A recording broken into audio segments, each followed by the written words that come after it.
hukumu ya kifo. Wanakuja wanapiga mimi kwa heri, lakini hawa mimi naenda salimu watu wangu, salimu wa Kenya, mimi nakufa, lakini mimi nakufa kwa niaba ya Wakenya.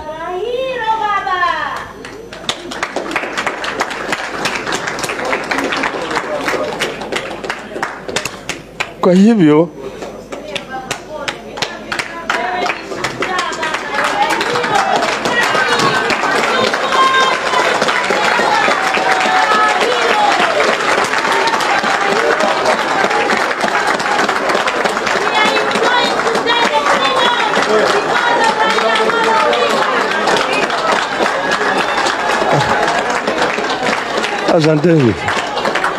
asanteni.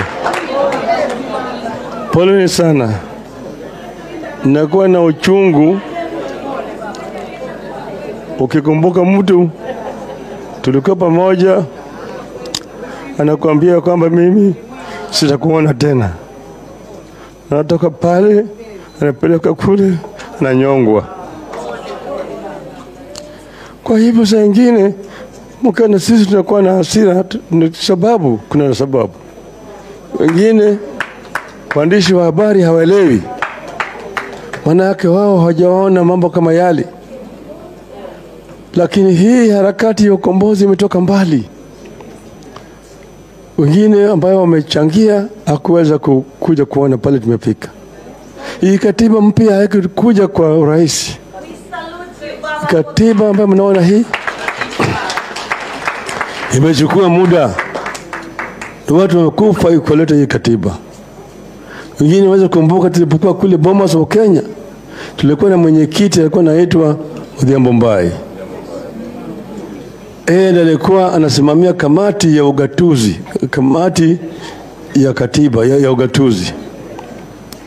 Odhiambo Mbai walituma majambazi kwake mchana kule Ngong Road kwa ndani ya nyumba yake. Wakaingia wakampata yeye na watoto. Pale watoto wakampiga risasi wakamuua. Wale walioua Odhiambo Mbai bado wako mpaka waleo. Kuna chochote kimefanyika kwao. Kwa hivyo hii katiba mpya ilikuja kwa uwezo ya Wakenya, lakini ilikuja kwa jasho na damu ya Wakenya. Walikuwa hawataki. Watu wengi hawaelewi ile uzuri ambayo imepika kwa sababu ya Wakenya kupigana. Vijana wengine hawaelewi. Lakini sisi tunajua ya kwamba hii katiba tulileta kwa jasho na damu ya Wakenya. Lakini ingawaje tu kuna hii katiba sio ile ambayo tulikuwa nataka kamili.